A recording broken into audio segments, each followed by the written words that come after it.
means that the number one pick in the 2021 NBA draft goes to the Detroit Pistons. Who's got the number one pick in this year's draft? Who's got the number one pick in this year's draft? Basketball! Select Isaiah Stewart. The Detroit Pistons select Killian Hayes. Sadiq, that was absolutely sensational. I don't know what went into that process. I met the criteria to be selected, but I wasn't. From long range. Oh! Yes! Detroit basketball! Welcome, Pistons fans, to another edition of the Palace of Pistons Podcast. I'm Jasper, Apollonia, your host for today, and I'm joined by Aaron Johnson. Unfortunately, we are missing Mike Anglano. That is why I'm hosting today, and also because if Aaron had to host one more time, I think he was going to snap. So, Aaron, how are you doing today? I'm feeling good. Didn't want to have to crumble under pressure having to host today. Was hoping Mike was going to be here, but, you dutifully stepped up and are going to host. So hopefully things will go a little bit smoother. And let's talk about those winless Pistons. Yeah, man. Well, I'm glad you could put me in the forefront to fail in your stead, make you look better by comparison. Honestly, smart move. So we have a big podcast in front of us. Pistons have played, I believe, 3 times since the last time we spoke, Aaron, and it's been tough so far. But on the upside, relief is around the corner. Cade Cunningham should be back tomorrow after the Pistons have gone a really, really tough to watch 0-4 so far on the season. But first, we should talk about our sponsor for this week, Bet Online. They're back and better than ever. A new web interface for the start of the basketball season and more props, odds, and lines than ever before. Bet Online remains your number one spot for all the basketball and football action this season. Head to the new updated desktop or mobile version of the website to sign up today and receive your 50% welcome bonus on your first deposit. Just use our promo code BELIEVE50, BLEAV50, to receive your bonus. From basketball, football, baseball postseason, NHL, boxing, and UFC, right to your favorite Vegas casino games, don't wait to take advantage of all the amazing offers available for the 2021 season. BetOnline is the fastest and easiest way to bet all your favorite sports. BetOnline, where the game starts. 9-7 yesterday in bets, 3-1 in the Pistons game. Just should have stayed away from the Knicks game. I went 1-3 in that one. But a good day for me. Desmond Bane also did well for me. He kind of saved my night. I was very worried. He had 0 points in the first quarter. I had him at over 13.5 points and over 2.5 3-pointers made. He ended up finishing with 19 points, and I think he made like 4 or 5 3-pointers. So, but the Pistons bets, I'll give you those real quick. What I got right. I had Killian Hayes under 4.5 assists. So I won that one. He had 4 assists. I had Killian Hayes under 2.5 turnovers. He had 1 turnover. I had Sadiq Bey over 21.5 points and rebounds. He was at, I don't know, that was not going to hit until he made like some miraculous 3-pointers in the fourth. Yeah, he barely beat it. Yeah, he actually ended up clearing it like by a handful, but it took late in the game to get there. And then the one that I missed was Jerami Grant at over 18.5. I'm going to keep playing that one, though. I just feel like this Pistons team has such a low scoring floor around him. I will play that number from, 17.5, 18.5. I'll play that every day of the week, until it gets above 20 or so. Well, Aaron, you're not joking about that offensive struggles. It's been a slog through 4 games.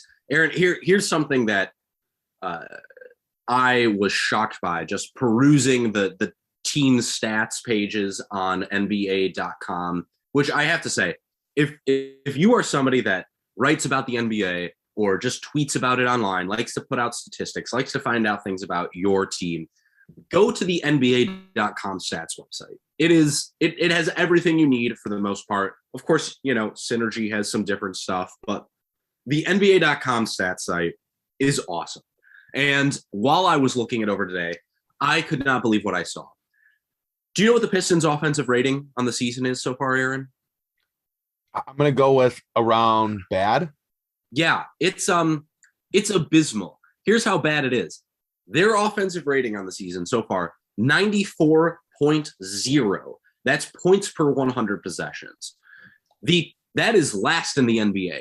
The 29th ranked team in the NBA, the New Orleans Pelicans, are at 100.2. The 16th ranked offense in the NBA, the Miami Heat, are at 106.5. Do you know what that means, Aaron? That means that the difference between the Detroit Pistons and the 29th ranked offense in the NBA is as great as the difference between the 29th ranked team in the NBA and the 16th ranked team in the NBA offensively. They are putrid. It's difficult to describe how awful they are, Aaron. It's horrible. And at this point, their defense has played pretty well. They're middle of the pack, 105 in terms of defensive rating. So they've been okay. But that means that other teams have also kind of gotten bogged down in the muck with them. These games have been really ugly to watch. Yeah, I mean, the Pistons don't play an appealing brand of basketball. And I think it starts with them just not hitting shots. This is a team that has not shot in the three-pointer well throughout the season. I mean, yesterday against the Sixers, they were 13 of 33. And again, that was largely due to Saddiq Bey making 3-pointers late in the fourth quarter to just kind of like salvage that percentage, because they were really bad. And in the game before that against Atlanta, they didn't make a 3-pointer until I think either super late in the first quarter or midway through the second quarter. It was one of those two. And I mean, I believe it was the second. I believe it was the second quarter. Yeah. This is a team that just doesn't shoot the ball well. And in theory, they have guys that make 3-pointers: Saddiq Bey, Frank Jackson, Jerami Grant, Kelly Olynyk, just to name a few. But guys like Olynyk are not shooting the ball well. He's getting all of his points on, in the post, or when he's doing those weird pull-up mid-range shots that for some reason are a thing. I mean, Saddiq Bey is getting the majority of his buckets outside of yesterday's fourth quarter, down low in the paint, driving to the basket, posting up. Same thing with Jerami Grant. These guys just aren't hitting 3-pointers. And Frank Jackson yesterday made a couple, but before that, he had not made a 3-pointer yet. And I think he's widely considered to be the best Pistons 3-point shooter. Corey Joseph has been poor from beyond the arc. The guys that can hit 3-pointers just are not hitting 3-pointers. That's a problem when Killian Hayes is, 2 of 5 from the 3-point line, and that's your best 3-point shooter in a game, or your second best 3-point shooter in a game. That is certainly a problem. I will say the Pistons have gotten better with turning the ball over. That was more of a problem in the preseason and then the first couple of games of the year, but they have protected the ball really well. They're just simply not making shots, and they're not always getting the best looks, and they're just simply missing. And I don't know what that can be attributed to really right now. I mean, we're only 4 games in, and I don't think the offense has been run greatly, but I think also it just comes down to these guys just literally are not making the shots, and it stymies the offense when you go multiple possessions with miss after miss after miss. Yeah, I mean, look, as a coach, when your team is shooting I believe they're shooting 26% from 3-point range, there's really not much you can do about that, especially when a lot of these are open looks. And it's not like Dwayne Casey hasn't thrown in any sort of wrinkles, hasn't thrown in any sort of, set offensive plays to get guys looks. They're just not hitting shots right now. The Pistons, true shooting percentage, of course, last in the league, under 50%, which is awful. Same with their effective field goal percentage, 45.5%. Just really, really bad offensive numbers right now for the Detroit Pistons. And while we're saying, hopefully relief is around the corner, Cade Cunningham, the plan supposedly has been for him to return tomorrow night against the Orlando Magic, but there is no official date set yet for Cade Cunningham's return to the Pistons. He's practicing with the Motor City Cruise throughout the week, practicing with Detroit today. Troy Weaver did say last week that the target date was tomorrow against the Orlando Magic, but Dwayne Casey said last night there is no official date. I will say, selfishly, as someone who has tickets to see the Pistons play the Nets on Sunday night, I sort of hope he doesn't play tomorrow, just so he will play on Sunday. But that's just me being completely selfish. Another little bit of Pistons news. The Motor City Cruise have agreed to deal with the Santa Cruz Warriors to acquire the player rights to former Michigan State center Deontay Davis. Does that move the needle for you whatsoever, Aaron? Well, I was at the Motor City Cruise Media Day earlier this week. Firstly, on Cade Cunningham in that regard, all of the players, and we talked to the coach, DJ Baker, and the general manager, Rob Murphy, everyone spoke incredibly highly of Cunningham, and it sounds like he was, doing well with the team. Granted, it was their first day of training camp, so that was the first kind of go around that they had with him, but everyone said like it was a really good experience and he was, playing well and it helped the team. So it sounded like that was going well after one day of training camp, 1 day of practice. But no, the Cruise talked about needing to get more size, and that was one of their key reasons that they drafted Jalen Johnson with their first round draft pick this past weekend. And the roster still needed more size. You look at that roster and they just didn't have a ton of height. They didn't have a ton of big men. So Deontay Davis is going to help in that role. And I think, look, if you're trying to take stabs at guys that may end up playing minutes for you with the Detroit Pistons, like Deontay Davis is a guy that could end up on a 10-day contract. This is a Detroit team in terms of the Pistons that does not have a ton of size, does not have a ton of big man depth. And if Davis is playing well, he is a 7-foot big. He had a successful career with the Michigan State Spartans. Obviously has not been able to really latch on in the NBA. But if he's playing well in the G League and the Pistons need a big, like that's a guy that I could certainly see them going to, given his prior NBA experience. So, I think it's good for the Cruise. I think it's just another potential, roster move for the Pistons in terms of them needing some help if they are ever dealing with big man injuries. But it seems like the Pistons are also very comfortable with playing Luka Garza, as we've seen so far, even against some of the best centers in the league, like Joel Embiid. But no, it's a fine move, and I think it'll help the Cruise, and it's a safety valve option for the Pistons. Yeah, that seeing Luka Garza and Joel Embiid go at it last night was I have to say one of the highlights of the game. That was pretty fun. And Aaron, we should mention on here that Palace of Pistons is credentialed to cover the Motor City Cruise this year, so we will be trying to attend as many games, as many practices as possible, bringing you as much news as we can on the Motor City Cruise this season. We're very excited to be doing that. And I know you are as well. I wish I could be there in order to cover them. Unfortunately, I'm a stinking Brooklyn hipster, so I will not be able to do that unless, of course, they come out here to play the Long Island Nets, and in which case that's a different discussion. Going into this weekend, Aaron, Pistons, as we've said already, are 0-4. Are you surprised by the way this team has opened the year? Because we've been talking about it on the podcast since we were looking at the opening to the schedule. We knew this was going to be a really, really tough stretch to open the season for Detroit. Look, the Pistons were a lot funner to cover. I don't even know if funner is a word, but the Pistons were a lot funner to cover when they start off the season 10-3 with Reggie Jackson, Tobias Harris, Andre Drummond. Like, that was a lot more fun to be around than an 0-4 start. You don't have the number one pick playing. There's just that slow, grimy sort of basketball that's being played. And look, I think we all were expecting the Pistons to maybe not be as good as it was once hoped once we heard Cade Cunningham was not going to be on the court with them, but I still think this is is pretty bad. This is essentially the same roster from last year without Cade Cunningham. And the Pistons found ways to stay in games, scrap through games, make it competitive. And they're just not doing that as much this year. And they're not playing with that same sort of underdog mentality, playing, every minute hard.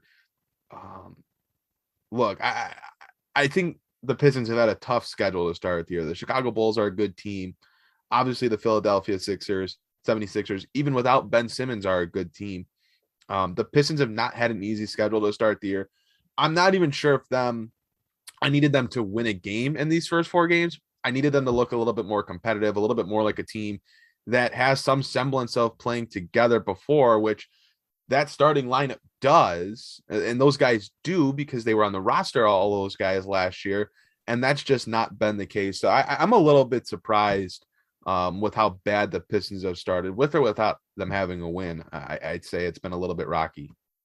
Yeah, I mean, look, hey, they played a tough first game against the Chicago Bulls. They played in last night's game, the final score was not really indicative of what happened throughout most of the game, which was essentially the Pistons getting their faces pushed in. Joel Embiid bullied Isaiah Stewart last night. It was honestly difficult to watch at times. And this is something that I do want to get into at some point with the Pistons, which is, Isaiah Stewart, to my eyes, has not looked very good so far this season. I have to say, he looks very hesitant with his shot. He looks he looks like, unfortunately, what I said I thought his ceiling kind of is in this league, which is a good backup center. He looks like, potentially a rich man's Ed Davis. But right now, he's not really affecting the glass. He's playing fine defense, but not outstanding defense, and certainly not good enough defense to offset his lack of shooting, his lack of aggressiveness on the interior. And I think Isaiah Stewart's struggles kind of speak to what the Pistons have looked like so far this season versus last year. Last year, he kind of came in with this big chip on his shoulder, almost with like something to prove. And every single game Isaiah Stewart went out there, he was fighting his butt off and, not taking anything from any other center. He would go up against any other player, any other big, and try and impose his will, even though he's undersized, even though he was a rookie. And this year you haven't really gotten that same fight, that same chip on the shoulder, that same kind of intensity from both him and the team as a whole. And it's really making for a less enjoyable watch. Like you said, they faced 3 difficult teams. They did face the Bulls twice. And the Bulls are a tough team, even though they did fall to the Knicks last night. Bing bong for all you Knicks fans out there. The Knicks tried so hard to lose that game, by the way. They really did. And hey, Philly tried to lose that game last night. Yeah. The Pistons should not have been in that game as much as they were because, like I said, they played a competitive first quarter. And then for the next 2.5 quarters, they got basically destroyed. To be fair, Doc Rivers was trying incredibly hard to not have to bring his starters back in. And a lot of that comeback came against that second unit. He was trying to save Embiid. He was trying to save Tobias Harris. But even so, even once they came back out on the court later in the fourth, the Pistons still kind of kept fighting and made it close. So you got to give props there as well. Definitely. And that's another topic that I'd like to get into.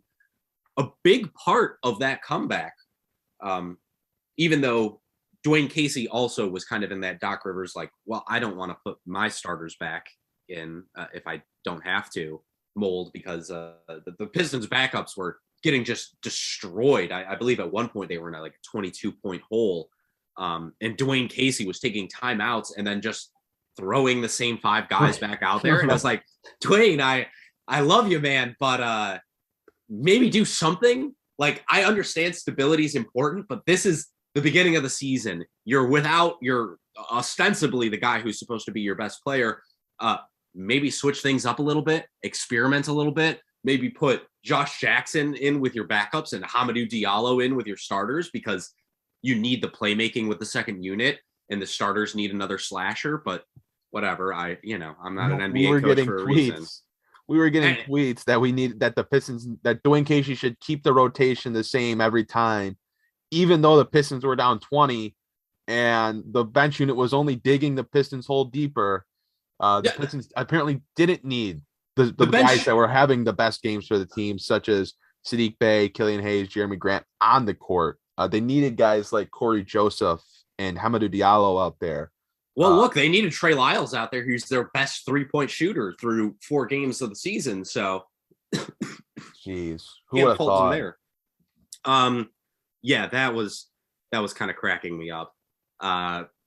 I mean, look, the bench unit has not played well since the first game of the season, and I don't think that it was a surprise that when Dwayne Casey made the switch in the fourth quarter at the very end from Isaiah Stewart to Kelly Olynyk, in the starting lineup, the Pistons looked significantly better, and they made that comeback. But a big part of that comeback, as I was saying, was led by the much maligned Killian Hayes. Saddiq Bey also played a large part in it, but Killian played really well, I thought, last night, especially in the fourth quarter. Like you said with your bet, only 1 turnover. I think that was really nice to see from him. And some of the passes he made were really excellent. There was a wide open 3 to Saddiq Bey, which wasn't like a big play.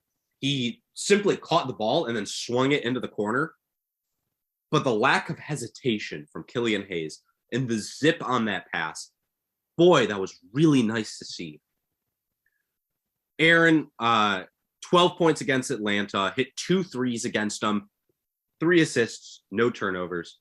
Last night, 9 points, 5 rebounds, 4 assists, 4 steals, and only 1 turnover. Aaron, is Killian Hayes starting to turn it around as Cade Cunningham makes his way back into this rotation?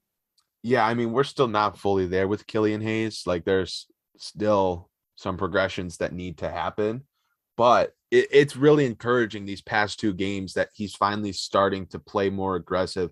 He's finally starting to get more assertive, and that is a great part. But what makes it even better is that he's doing so without turning the basketball over. Like, you can see guys start to press and they try to get more aggressive and they try to expand on themselves, but they end up just making wild passes, taking bad shots. That's not what Killian Hayes is doing. He's getting more aggressive while taking good shots, making the right passes, making the right reads. And those are encouraging signs. The 3-point shooting, he was 2 for 5 against Atlanta. Yesterday, he was only 1 of 4, but the one that he made was a big shot. And he had another big shot late where he put the ball on the deck, drove to the basket past Joel Embiid. And the only reason it didn't count was because there was a phantom foul where Joel Embiid fell over Seth Curry, and it was called as a foul on Kelly Olynyk. And, I think Killian Hayes is starting to make the right progressions. As, again, someone that was very high on Hayes in the pre-draft process, dating all the way back to January of that year, before the Pistons were even like being talked about as a lottery team or, being talked about as a team that's going to have to start a rebuild. I was high on Killian Hayes just in general for whoever was going to get one of the top picks in the draft. So I have always felt that Killian Hayes can certainly be more than what he has been through the first 28 games of his career. But game 29 and game 30 for him were both steps in the right direction. If he's more confident, if he's taking the right shots, if he's trying to go to the basket and not just looking to immediately kick out, if he's going there with the intention to try to be scoring threat, going at the rim and not falling away, like these are all progressions that need to happen. And quite frankly, this is a Pistons offense that needs more scoring threats. You weren't getting scoring opportunities out of Josh Jackson or Isaiah Stewart yesterday, and Jerami Grant had a pretty slow game as well. And Saddiq Bey did not have a very good game until the fourth quarter. He had a couple baskets in the first, and then nothing in the second, nothing really in the third. His explosion came in the fourth. Killian was one of the only guys that throughout the entire game was getting a couple looks at different points throughout, and they need more aggressors on that side of the ball. He's had a little bit of a tougher moment defensively. Like the Atlanta game against Trae Young, Trae absolutely took him to school. Trae Young is going to do that to most defenders, even good defenders. Bruce Brown, remember Bruce Brown got cooked by Trae Young a couple times, and Bruce Brown's a good defender. So yes, but the offensive progression from Killian Hayes is just it's very, very encouraging. The Pistons need to continue to involve him more, need to continue to give him that type of opportunity. I mean, he played 31 minutes yesterday. I'd like to see him stay around that number. I think he could even play a couple more, especially if he's playing well. Like if he's playing locked in, if he's staying in the game, like there's no reason to play Corey Joseph over him. Killian Hayes, when he's locked in, is a better player than Corey Joseph. And if Killian Hayes is playing confident, he needs to be out on the court because he's doing things over these last two games that are going to be very important for the Pistons moving forward. And I think it's going to get magnified when Cade Cunningham comes back and the defense can put even less pressure on Killian Hayes. It's going to only open up his game even more so. Yeah, Aaron, I think that's a good point. 31 minutes. And I think you can make the argument that if he plays 33 minutes last night, the Pistons win that game. Just based on his performance in the fourth quarter, if he comes in a couple minutes earlier, just based on the intensity of his defense. And, we a lot has been made, over his three-point shooting. If there's one thing you hear over and over again, it's can he shoot? Can he shoot? Will he develop the shot? But for me, and I've maintained this for a while now, for me, more important than that even is his ability to score inside of the three-point line, score inside of the paint, and play high-level defense. Because whether he scores or not, if he can't do those first two things, he's not going to be able to stay in the league, period. So if he can play high-level defense, if he can pass really well, if he can score in the paint, he'll maintain a role on this team in this league. And the three-point shot can come when it comes. Last night was really encouraging for me. And I do want to say, I don't think he actually played that poor of defense against Trae Young. I think Trae Young just hit shots. And sometimes that happens in this league. This is a league where good offense will beat good defense every single day of the week. Last night, Killian Hayes did a lot of the small things that we've been asking for him for a while. He got involved in terms of switching on defense. He played some awesome post defense on Tobias Harris last night. Tobias Harris needed to play a big role for the 76ers last night, and he wasn't able to. And the Pistons played some really nice switch defense on him. And whenever Killian Hayes was on him, he took that role, he took that task and played it really well. He was wrestling with Tobias Harris. When he was getting into passing lanes, he was creating turnovers. 4 steals for Killian Hayes last night. That was really big. He did a great job of fighting over screens, getting underneath screens. I thought that the way that he navigated the screens last night was really, really good. Joel Embiid is a great screen setter. And when you're getting put on those switches, that can be really tough to navigate, especially for a young and experienced guard. I thought Killian did a great job with that. The other thing was finishing. And last night he had three layups. I am going to count the one that he scored at the end of the game because that offensive foul call on Kelly Olynyk was unconscionable. Unconscionable. Not only was it the wrong call, but you take into account the situation and where Killian Hayes was on the floor. He already had the layup. Nothing Kelly Olynyk would have done in that situation would have affected the shot whatsoever. Terrible, terrible call that really handed Philly the game. Anyway, I thought Killian driving past his defenders and finishing in the lane, that was so refreshing to see because the first 2 games of the season, there was multiple times where he, got Lonzo Ball on his hip. And instead of finishing at the rim, he decided to fade away. And he didn't do that last night. So seeing that aggressiveness from Killian, seeing him get more comfortable, seeing him play more of his game with the quick passes and the drives into the lane, the aggressive defense, that to me is a really positive sign for his growth. And I really love to see it, Aaron. I have to say, if they can bring back Cade Cunningham and Cade can provide the scoring threat that they so desperately need, especially from outside, I think that is only going to elevate Killian Hayes' game further. And when you bring in the defense, like you can see right now, if Cade Cunningham comes in and is an impactful defender in the backcourt, in the front court, just like Killian was last night against the Sixers, this is going to be the biggest pain in the ass team to play against in the NBA. And I can't wait because I don't know if you watch the Spurs at all. You know how like Dejounte Murray and Derek White just make life hell for opposing point guards and shooting guards? This team can do that on an even bigger scale. I really believe they can. Yeah, I mean, just in general, the anticipation is swelling for Cade Cunningham to play for this team. The Pistons desperately need him. It should open up a lot for them. I still don't want to stress. I think people are expecting too much from it. Like, he is going to absolutely help this team, but I think people are expecting that Cade Cunningham's going to return and the Pistons are all of a sudden going to be every night favorites to win. And that's just not going to be the case. Like, people need to dial back their expectations a little bit in terms of how much he will affect the team in the win column. He will affect the team more so in on-court performance, but not enough to change the win column. This team still has some fundamental flaws, starting with their offense that we have talked about so much today, that is going to limit them from being a legitimate threat to win a lot of games. Well, Aaron, so here's my question to you.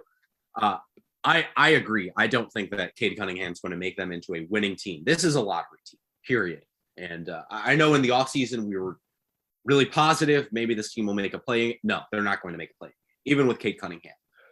But do you think it's an unrealistic expectation to say, okay, Cade Cunningham's going to come in and they're not going to be a good offense, but they're simply going to be a bad offense instead of by far the worst offense in the NBA? Is that a reasonable expectation for Cade Cunningham? Because like I said, as of right now, the difference between them and the second worst offense in the NBA is as great a difference as the second worst offense in the NBA and a middle of the pack offense in the NBA.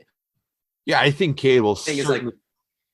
I just think he'll certainly help offensively. Like, they will get better there because he's another scoring threat. Like, having him on the court for 30 minutes a night instead of Josh Jackson or, Hamidou Diallo, or Frank Jackson even. But I still think he's very important because he's got it. As long as he's hitting shots, he's just a floor spacer that has to be out on the floor because he's a guy that's going to get you 9 points a night if he's hitting his threes because he's going to get the attempts. I think having Cade out there over someone that isn't always a guaranteed offensive contributor like Diallo or like Josh Jackson, like a guy that takes pressure off of Jerami Grant, takes pressure off of Killian Hayes, takes pressure off of Saddiq Bey, is another guy that can score in different situations, in ISOs, in post-ups. It's just another guy you could run offense through, and he is going to elevate their offense. He's a good three-point shooter. He was a 40% three-point shooter in college. Like, there are just so many things to his game that are going to help the Pistons offense where I still don't think they're going to be top half of the league, but they can be league average, right? The offense? Yeah. If they get to league average, then he is a god among men because dude, the difference between their offense right now and league average is 12 points. Yeah, 12 points per 100 possessions. That's that's huge. Yeah, if they get to a league average offense and their defensive rating stays the same, they have a positive net rating on the season. The shooting has to turn around for Detroit at some point. It does have to. It's true. Like, yes. Frank Jackson, the addition of Cade Cunningham, Kelly Olynyk, like, at some point, these guys are going to start hitting three-pointers at a better clip. And I know we're going to talk about this still, but Jerami Grant is also going to start to play better offensively. And the Pistons offense with Cade is going to open that up for him as much as it's going to open itself up for Killian Hayes or Saddiq Bey. So maybe they don't get to league average, but they shouldn't be a bottom 5, a bottom 10 offense if they're healthy. If they're still playing halfway through the season with a bunch of guys missing time here and there, that's a different story. But if they're healthy, the shooting should come around. The addition of Cade Cunningham, like, these things should correct the offense at a somewhat of a significant level. Well, Aaron, and let's get into our final topic in just a second. I will say this. I think if Cade Cunningham comes back and just turns them into, like the 25th worst offense in the NBA, they're actually going to win some games, and they're going to be really competitive, because I think he's also going to help their defense, which is already league average. I think he can absolutely elevate that defense into a top 10 defense. So look, if they can just have a bad offense and a really good defense, I think things are going to turn around pretty quickly, actually. And people are going to be surprised by how soon they start winning these games, because that defense is legit. Like, they've played some really good offenses so far, and they've looked, defensively at least, they've looked up to the task. So if they can get that offensive rating up to like 101 points per 100, and they can get that defensive rating down from 105 to 103, well, then we're talking like, yeah, a bad team, a lottery team, but like definitely not the worst team in the NBA by any stretch of the imagination. So moving on to our final topic, one player who we've been talking about, Killian Hayes kind of elevating his game so far. One player whose game has kind of regressed so far, unfortunately, especially compared to how he started last season, Jerami Grant has not played very well so far. I believe on the season, he is averaging a total of a little under 16 points, 6 rebounds, 2 assists per game. He's shooting a putrid 34% from the floor, 30% from 3.